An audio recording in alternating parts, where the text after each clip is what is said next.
Schlep here. Good morning on day 72 of my Appalachian Trail through hike. I am still in the Shenandoahs and my national park experience is continuing to mirror the Smokies. The first couple days here were amazing, really beautiful weather, good hiking, but now the other half is taking a turn.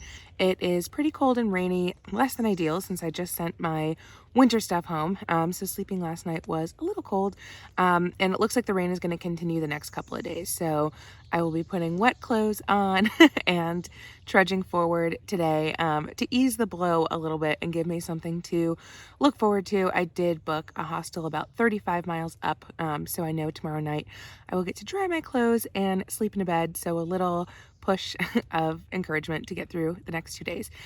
Yesterday, although rainy and cold, there was a highlight, which was seeing a bear in Shenandoah. I saw 3 cubs and a mama bear just outside of the Smokies, freaked out immediately, started banging my sticks and screaming, "Hey bear," and it ran. But this time was a little more calm, had talked myself into it being just fine.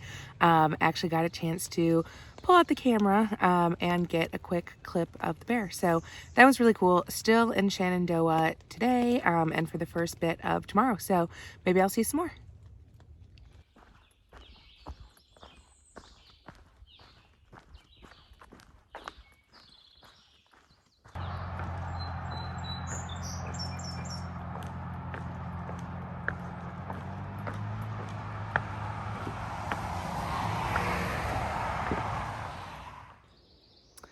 I just stopped at my last wayside in the Shenandoahs. Between Trail Magic and these waysides where you can stop and get hot meals, cold drinks, I have not even used my stove in almost a week. It's been really nice to not cook, get all my good food at these stops, and then just have some snacks along the way. So also heading to my last shelter in the Shenandoahs now for the night. The shelters aren't really anything remarkable, aside from the people in them, I guess, but they're continuing on with me. So just the waysides that I'll miss.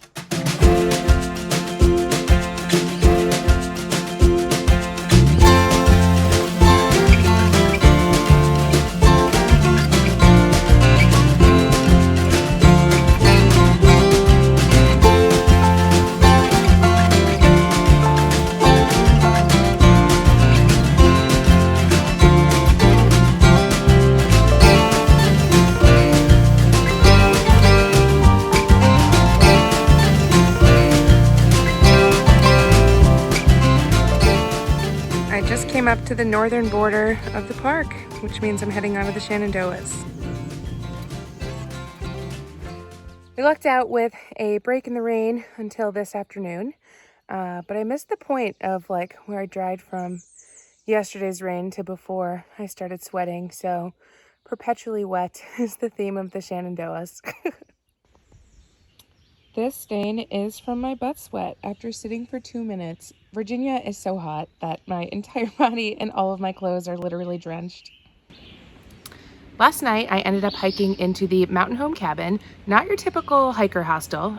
It was built in an old historic house. The place was complete with a mansion tour, bed and breakfast style, meals, all really nice. A little bit of a reprieve from what I've been used to. Staying at the crazier places is a lot of fun, but also kicking back and taking a relaxing break without much going on, aside from really pretty views and a nice home, was also great. So back on trail this morning, shooting for the 1,000-mile mark. I think I'm at 972 now, so 28 miles away from 1,000 will feel like a really cool milestone.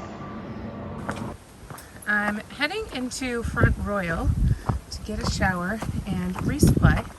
I left camp early this morning to chew through these quick 14 miles and have more time in town, but early bird gets the cobwebs. I'm the first to walk through this morning and I'm getting nailed in the face with a lot of bugs.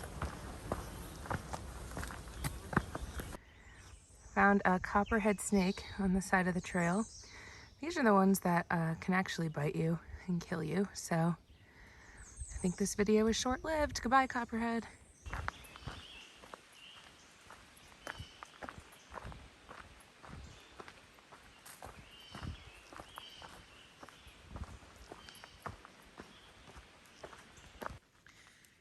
Glad to see my Ursack is still hanging on the tree undisturbed. The Shenandoahs all have bear boxes and bear poles at all of the shelters since there's so much bear activity. So seeing a bear yesterday and then stealth camping was a little nerve-wracking. Ooh, a lot more creepy crawlies.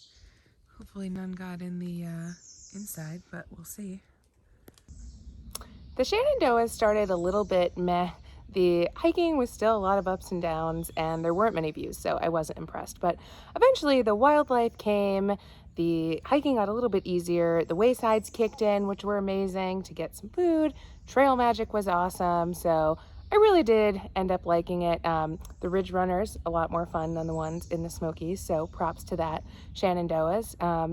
And on the last night, I got to meet the cards crew. So in the trail journals, there's been a trail family that charts out their hearts and other card game scores in the logs. And I finally caught up to them and got to hang out. So ended the Shenandoahs on an awesome note.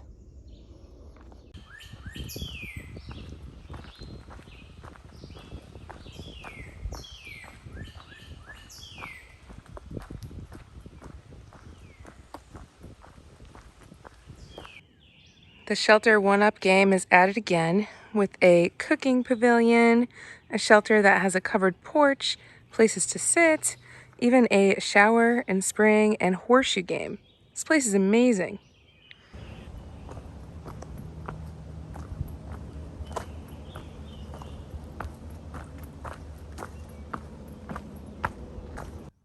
Here's a big snake poking out of the trail. Not necessarily afraid of looking at it, but I'd rather it move before I had to walk over it. Although I don't think I'm going to get my wish because he looks pretty content chilling here in the sun. Alright, we'll attempt the going around it method. Well, that was easy. Always freakier than it looks.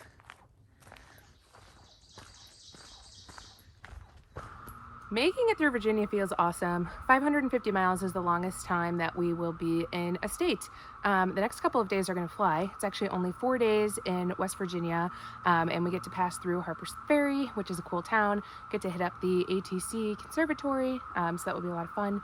And then I think it's 41 miles in Maryland before being in Pennsylvania for over 200 or so. Pennsylvania has quite the reputation for being hot and having not much water and being super rocky, so it's not going to be an easy state, but it should be a fun challenge. Leaving Virginia after hiking in the state for 550 miles, which is crazy. There's even a cicada shell on the sign, an ode to what I've been hearing the past few nights as they've all been hatching. I am entering the roller coaster, which is a 14-mile stretch with about 10 mountains on it, 10 big ones at least, that have an insanely steep incline and decline. So, going to be an intense 14 miles. It's supposed to rain in about 5 hours, so going to do it as quickly as I can. The roller coaster is living up to its name. Very steep ups and downs. I think I'm 6 mountains down, 4 to go.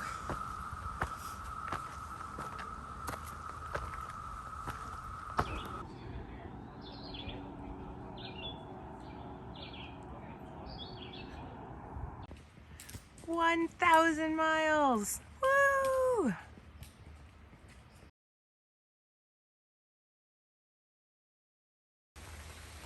I stopped a few miles short of planned because it's pouring, and I came upon the Blackburn Trail Center, and it's an actual like little cabin. There's no lights inside, so it might be kind of hard to see. You can get a fire going, it's cold, has a little hiker box, and get set up on a bunk. It's a pretty cool place.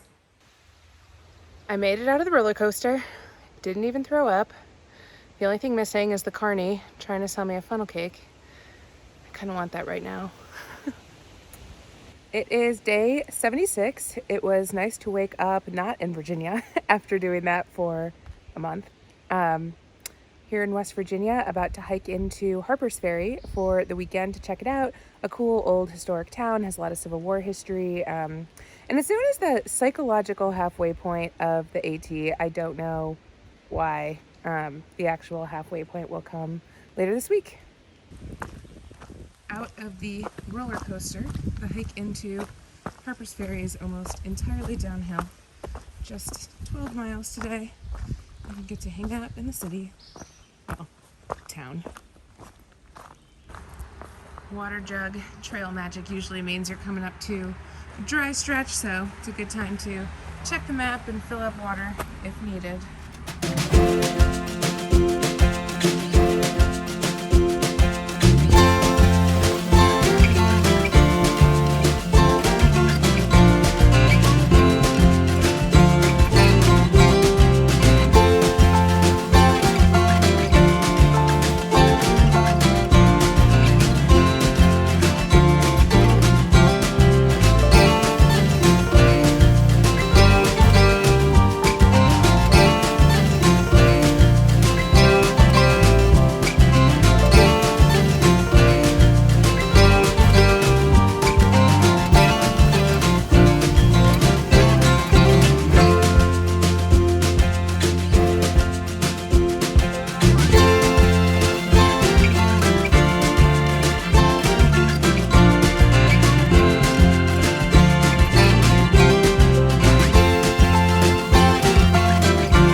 So I got through half of it yesterday and will be entering PA by the end of today.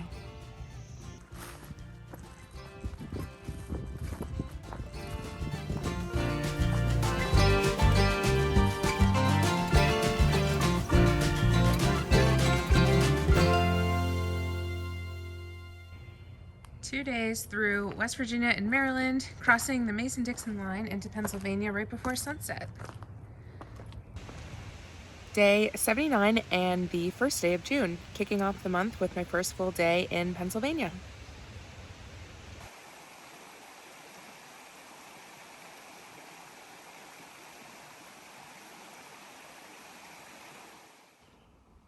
Let the Boulder Fields begin. Not much guidance as to where to go other than over. There's been a lot of these double shelters in this area, which is cool. Split up to tramway. One of these shelters is labeled for snoring, and you creep to the other side, and it's for the non-snorers. Seems like good night's sleep is happening here. True to its reputation, there have been a lot of rocks today, so these fallen leaves and pine needles feel really good on my feet. Bit of a break from the jagged edges.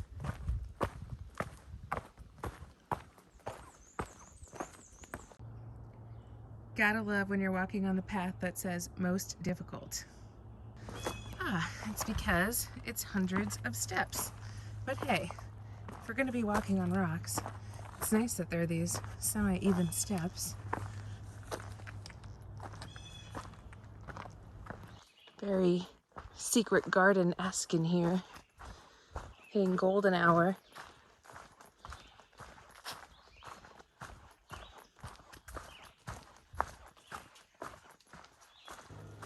With the green tunnel fully formed, it wakes you up when you come to a clearing with power lines or slopes. Get a little patch of sun before walking up into the next hill.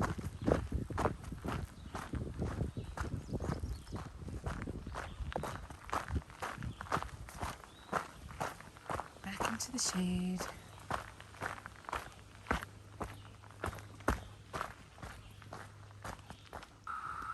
Take a listen to the cicadas.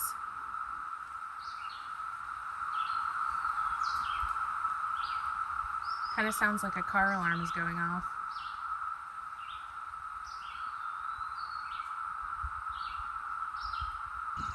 I'm coming up on some trail magic after I just had trail magic yesterday coming into PA at another park that has bathrooms and water and garbages. I have been one spoiled and happy thru hiker. Dang thru hikers eat so much, man. It's a joy. It's a joy.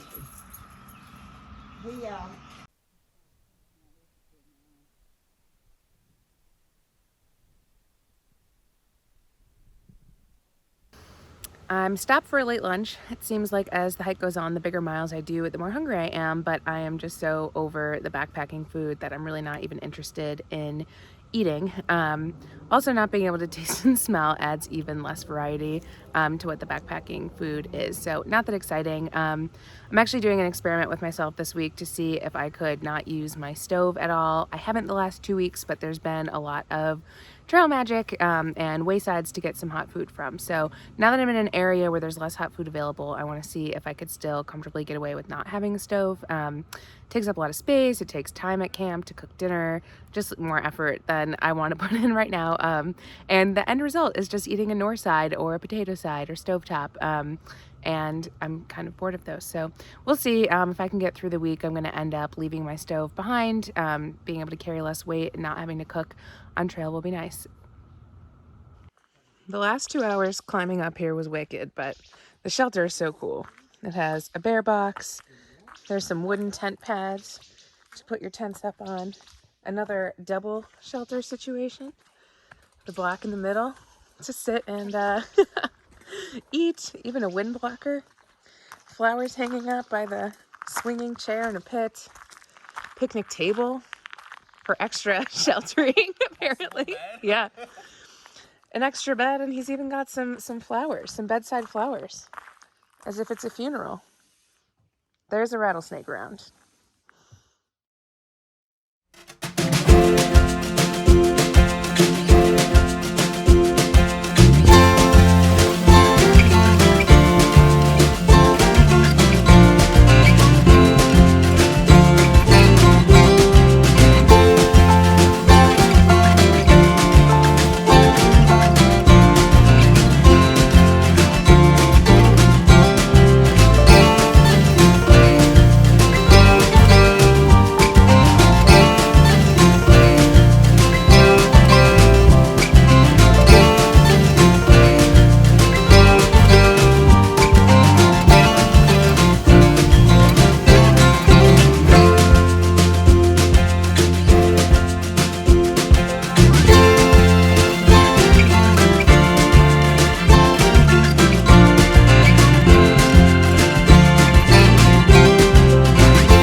This thing, I wasn't sure if I would even make it through Georgia, and now here I am 2.5 months in, and I just crossed mile 1096, which means I am officially halfway to Maine, which is insane.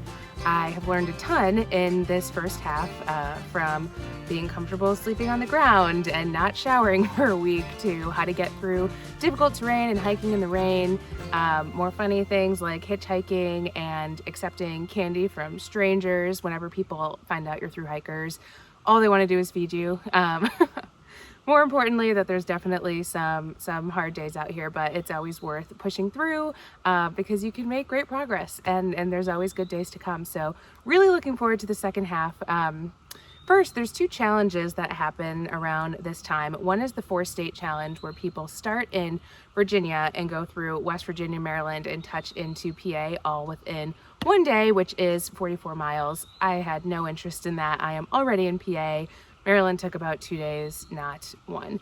The other challenge is the half-gallon ice cream challenge, which is what I am made for. Me and Ben and Jerry have been putting in some overtime, lots of practice rounds over the past couple months, getting that ice cream down, although this is a half-gallon and not a pint, so we mean business. People are meant to do it in less than a half an hour to truly win the challenge, so we'll see what I can do.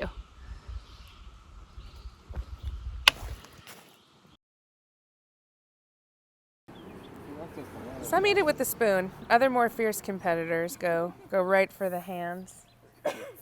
Gotta do what you gotta do to try to beat the 19. He's going for the pickup and chunk session.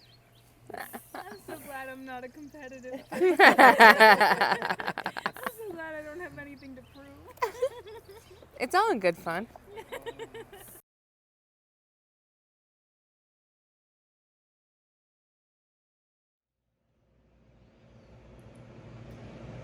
Zilla did beat my time. Valiant effort, digging into it with his hands. It seems like everybody who came up to try the challenge, it was just a one-up situation. When I got there, the time was 35 to beat, and then as each person went, we just tried to get a minute below the next person. So I don't envy the people who got here by the end of the day, because I imagine they were trying to wolf that down in 10 minutes. And judging by how my mouth felt after, pretty cold, you actually could like hardly feel it. It goes numb after a while. That wouldn't be fun.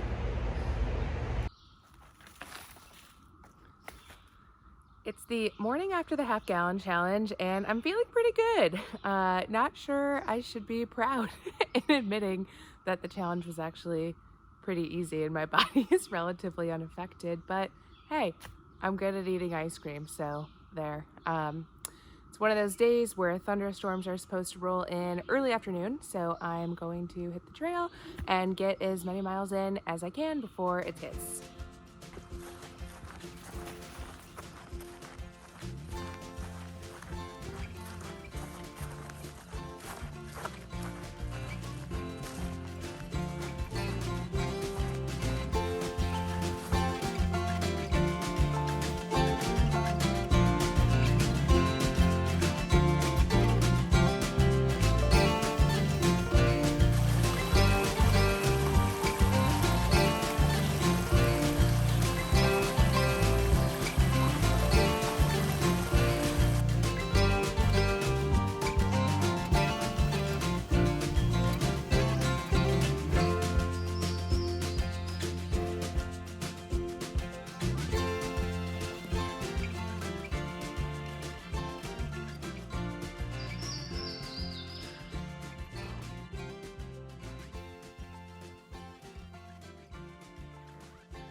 This looks like a bear trap.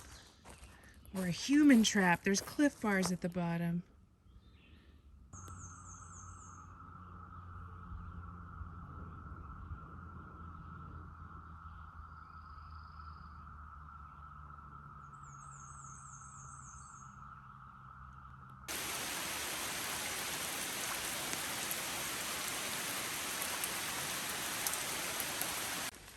Got 15 miles out of the way before the rain started. Not too shabby. There are a lot of rocks today and a lot of ups and downs, which will be slippery, so I'm going to slow it down, but still have some work to do.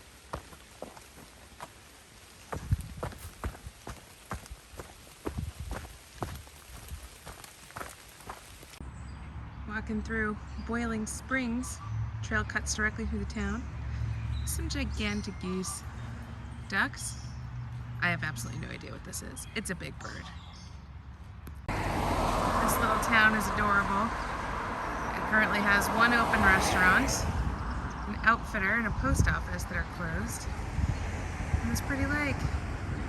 Walk through about 5 minutes before the next campground. Did not get very far post-rain. I think this patch of dirt is going to be the stealthiest place I've ever stealth camped, literally across from a field where there's no camping allowed. But hey, I don't want to do another 12 miles, so here we are. This is a campsite, right? My podcast listening has been a little sporadic, and I just caught up on 2 completely unrelated titles and learned that skinny jeans are like officially out. Like you can't wear them anymore. I'm gonna have to buy new jeans after trail. I don't want to. Like I'm not happy about this.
It's day 82 of my thru hike, and I'm stopped here at Darling Shelter about halfway through a 20-mile day. My goal is to get to Duncannan, where I'll actually be getting picked up around mile 1150 by my sister and head into DC for the weekend. At this point, I've only taken a max of 1 day off throughout the last 82 days to take a break, but I'm celebrating the halfway point, spoiling myself a bit, taking 2 days, do some self-care, hang out and relax, make some swaps at REI, and see some family and friends. So this is also the longest I've gone without shower or laundry, and I'm now in the very humid Pennsylvania, and it's been pretty rainy. So I am rank and so ready to take a relaxing weekend to get cleaned up. So that's all for this week. You can subscribe for updates, and I'll be back on Monday when I get back on trail.